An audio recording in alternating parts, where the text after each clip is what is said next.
Hello and welcome to Tale Talk English. Today's story is emotional, honest, and full of difficult choices. It will also help you improve your English through simple conversations and real-life situations. As you listen, imagine every scene and every feeling. This is the story of a woman who married a kind man for the wrong reason and had to find the courage to tell the truth. My name is Jessica. I am 28 years old and I live in a quiet neighborhood in Chicago called Lincoln Park.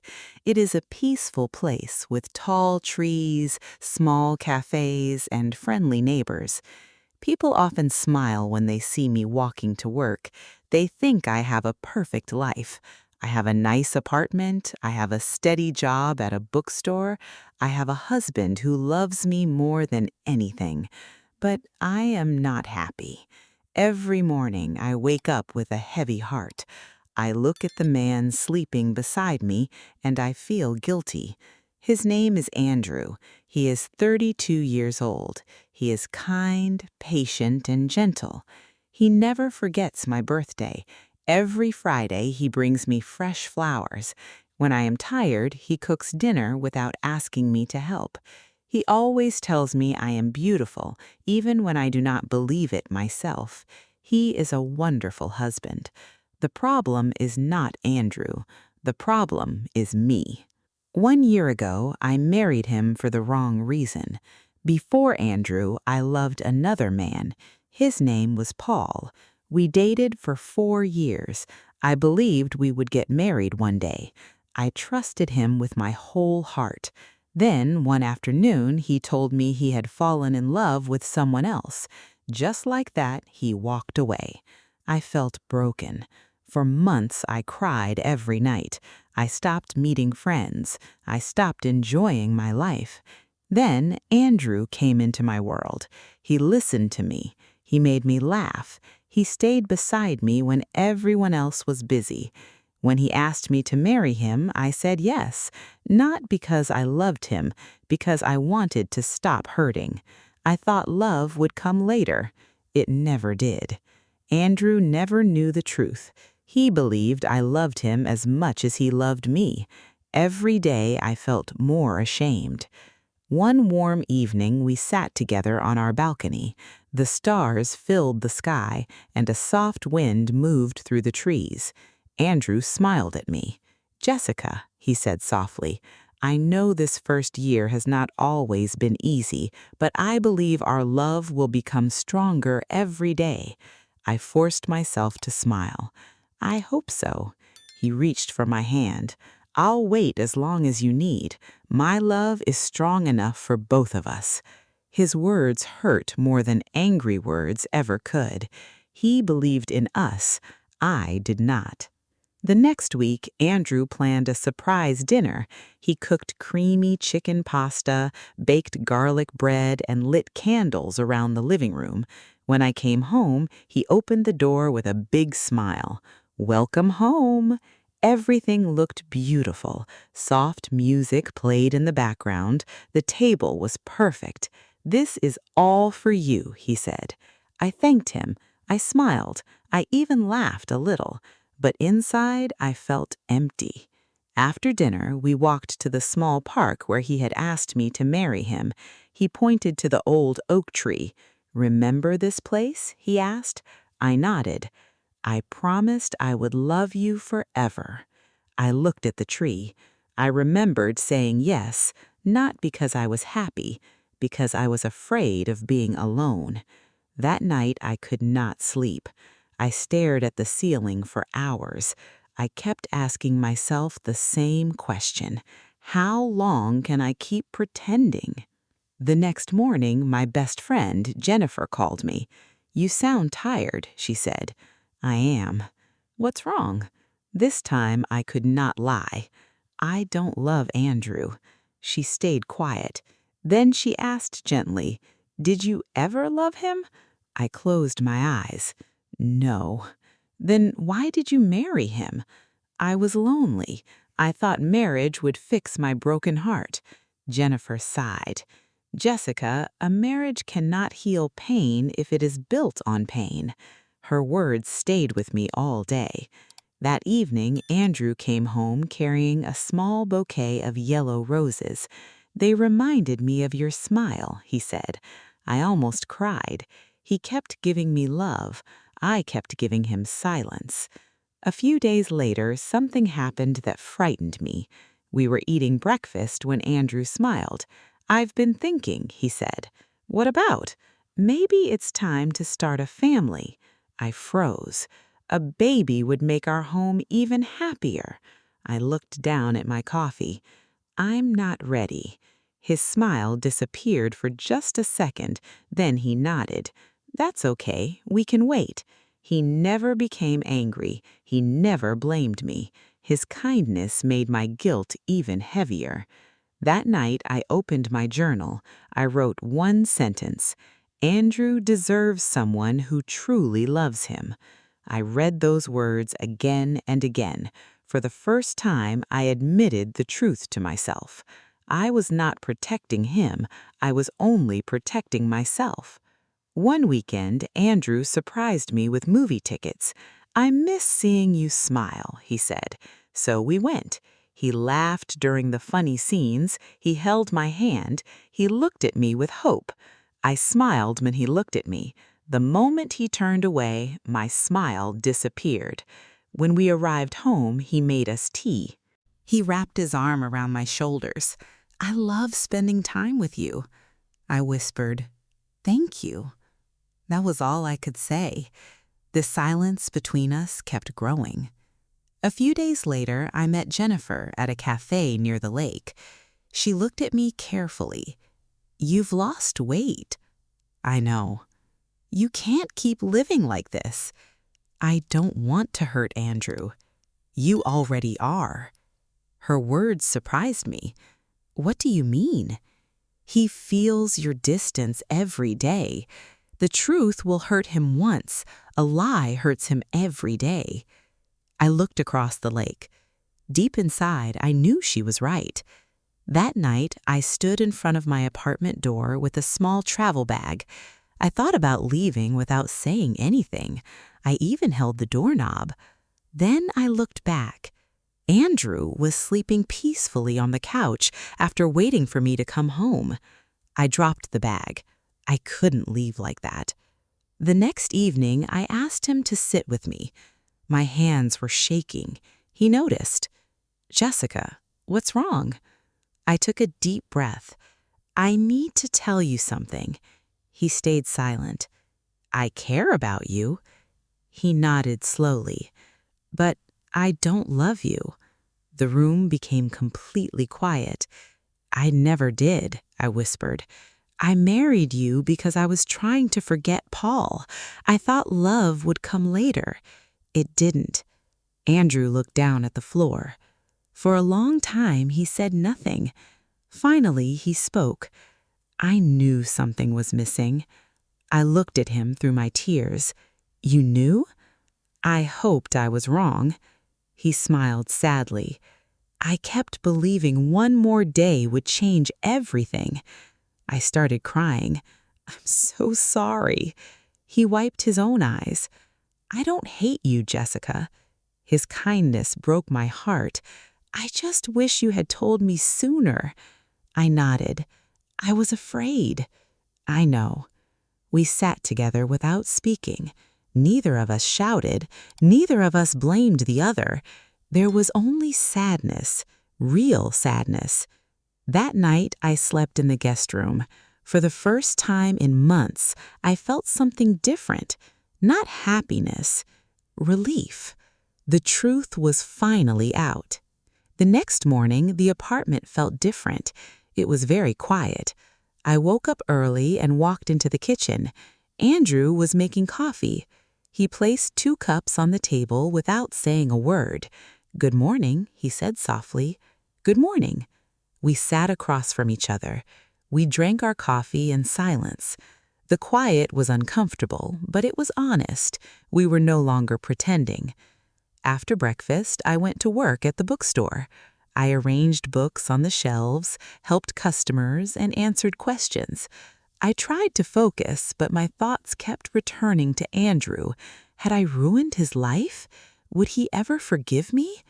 When I finished work, Jennifer was waiting outside.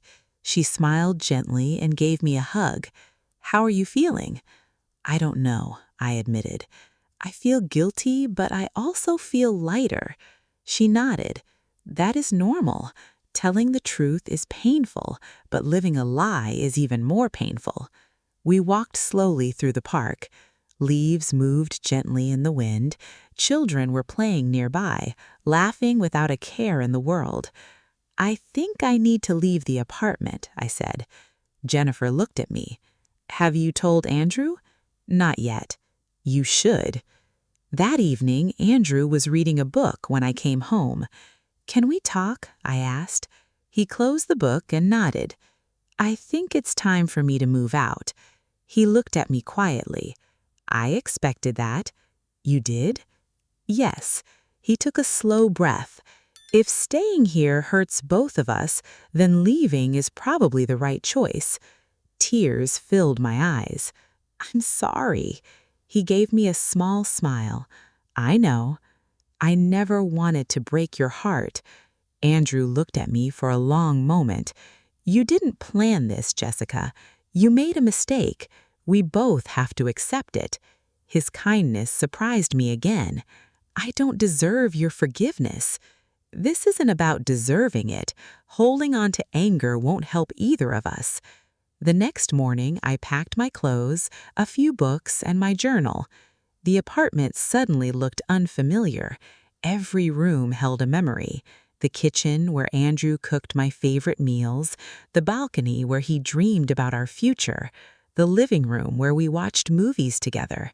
Even though I never loved him the way he loved me, those memories still mattered. Andrew carried my suitcase to the front door. "I'll help you," he said. "You don't have to." "I know." When we reached the door, neither of us moved. Finally, I spoke. "Thank you for everything." He nodded. "I hope one day you find the happiness you're looking for." "I hope you do too." He opened the door. "Take care, Jessica." "You too, Andrew." I walked outside without looking back. Jennifer was waiting in her car. She smiled warmly. "Ready?" I took one deep breath. "Yes." As we drove away, I watched the apartment disappear behind us. For the first time in a long time, I didn't feel trapped. I felt afraid, but I also felt free. Jennifer welcomed me into her apartment. "You can stay as long as you need," she said. "Thank you." During the first few days, I cried often, sometimes while making breakfast, sometimes before going to sleep, sometimes for no reason at all. Jennifer never asked too many questions. She simply sat beside me whenever I needed someone. Little by little, life became easier. Every evening after work, I walked beside the lake. The fresh air helped clear my mind. I watched people jogging, riding bicycles, and walking their dogs. Life continued moving forward. Maybe mine could too. One afternoon, I noticed a poster outside the community center. "Creative writing class. Beginners welcome." I stopped walking. I had always loved books. Maybe I could learn to write my own stories. Without thinking too much, I signed up. The class met every Thursday evening. There were only 8 students. Some were young, some were retired. Everyone had a different story. During the first class, the teacher smiled and said, "Write about a moment that changed your life." My hand moved slowly across the page. I wrote about the day I married Andrew, not because it was my happiest day, because it was the day I stopped listening to my own heart. When I finished reading my story aloud, the room became quiet. The teacher smiled kindly. "Thank you for your honesty." Those words stayed with me. Honesty. That was what had finally changed my life. Weeks passed. I smiled more often. I laughed during class. I even made a few new friends. One evening, I opened my notebook and wrote, "I spent 1 year trying to become someone else. Now I want to become myself." Reading those words made me smile, not because my life was perfect, because I finally believed healing was possible. One afternoon, my phone buzzed. It was a message from Andrew. "Hi, Jessica. I hope you're doing well. I joined a cooking class. It keeps me busy. I just wanted you to know that I'm okay. You don't have to reply." I stared at the screen for a long time. Then I smiled gently. I typed, "Thank you, Andrew. I'm happy you're doing well. I joined a writing class. It's helping me too. I wish you nothing but happiness." A minute later, he replied, "Thank you. Take care of yourself." That was all. No anger, no blame, just kindness. I put my phone away and looked out the window. The sun was setting over the lake. For the first time in many months, I felt peaceful. I realized something important. Sometimes loving someone means letting them go. Sometimes being honest is the greatest gift you can give, even when it hurts. Months passed, and little by little, my life began to change. I found a small studio apartment only 10 minutes from the bookstore. It was not big or expensive, but it felt warm and peaceful. The first thing I bought was a small plant for the window. Then I painted one wall a soft yellow. I placed my favorite books on a wooden shelf and hung a picture of Lake Michigan above my desk. For the first time in years, I had a place that truly felt like mine. Every morning I made a cup of coffee and sat by the window before work. I watched people walking to their jobs, children riding bicycles, and neighbors greeting one another. Life felt simple again. I still had lonely days. Sometimes I came home to an empty apartment and wished someone was waiting for me. But then I reminded myself that being alone was better than living a life built on a lie. One Saturday afternoon, Jennifer came to visit. She looked around the apartment and smiled. "It looks just like you." I laughed. "What does that mean?" "It feels peaceful." I poured us 2 cups of tea. "I never thought peace could feel so good." Jennifer nodded. "Sometimes peace is better than excitement." We talked for hours. Before she left, she hugged me. "I'm proud of you." "For what?" "For choosing honesty, even when it was difficult."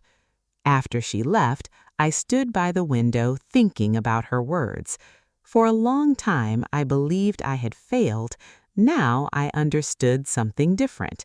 Leaving was not failure. Pretending forever would have been. A few weeks later, our writing class finished its final project. Each student read a personal story in front of the group. When it was my turn, I stood with shaking hands. I took a deep breath and began reading. I spoke about heartbreak. I spoke about fear. I spoke about marrying a kind man for the wrong reason. And I spoke about learning that love cannot be forced.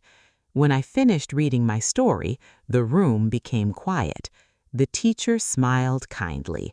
"Thank you for your honesty." I smiled back. "I've learned that the truth is sometimes painful, but it also sets us free." Walking home that evening, I felt lighter than ever.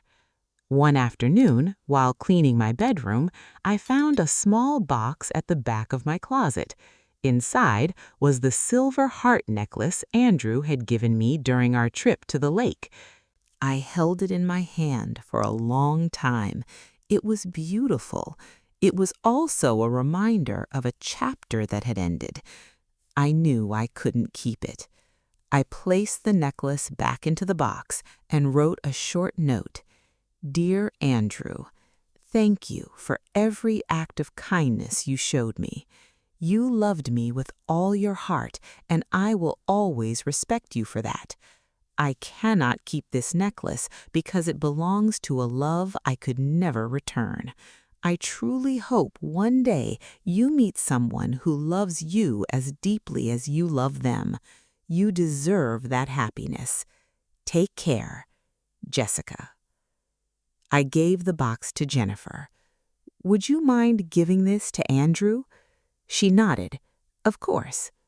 A few days later, she called me. He received it. What did he say? He smiled. And he said, "Tell Jessica thank you. I wish her a happy life." I closed my eyes. A tear rolled down my cheek, not because I wanted him back, but because two people who had once shared the same home could still choose kindness instead of anger. Winter slowly turned into spring. Flowers appeared in the parks. The trees became green again. I spent more time outside. I visited museums. I read books in small cafes. I laughed with my classmates after writing sessions. Every week, I felt stronger. One evening after work, I walked beside the lake as the sun was setting. The water reflected the orange sky. Everything looked calm. I stopped walking and looked at my reflection. For months, I had only seen sadness. Now I saw something different. Hope. Not because someone had saved me, because I had finally been honest with myself. I whispered quietly, "Thank you," not to anyone else, to myself, for finding the courage to tell the truth, for choosing a difficult path instead of an easy lie. I realized something important that day. Love is not only about finding the right person, it is also about being the right person. You cannot build a happy future on a dishonest beginning, and you cannot expect someone else to heal a broken heart. Only time, honesty, and self-love can do that. Today, when people ask if I regret my decision, I answer honestly. I regret hurting Andrew, but I do not regret telling the truth. Sometimes the kindest thing you can do is let someone go. Andrew deserved a wife who loved him with her whole heart. I deserved the chance to discover who I really was. We both deserved a new beginning. I don't know where life will take me next. Maybe one day I will fall in love again. Maybe I won't. For now, that doesn't matter. Right now, I am learning to enjoy quiet mornings, good books, long walks, and peaceful evenings. I am learning that happiness does not always arrive with fireworks. Sometimes it comes quietly. Sometimes it begins the moment you stop pretending. If you are listening to my story and your heart feels heavy, I want to tell you something. Do not make important decisions because you are lonely. Do not stay silent because you are afraid. Be honest with yourself. Be honest with the people who love you. The truth may hurt today, but it can bring peace tomorrow. Thank you for listening to my story. I hope it reminds you that everyone makes mistakes, but mistakes do not have to define your future. There is always a chance to begin again. If this story touched your heart, don't forget to like this video, leave a comment, and share it with someone who may need these words today. Until next time, take care of yourself, keep learning English, and remember that every new day is another chance to write a better chapter of your own story.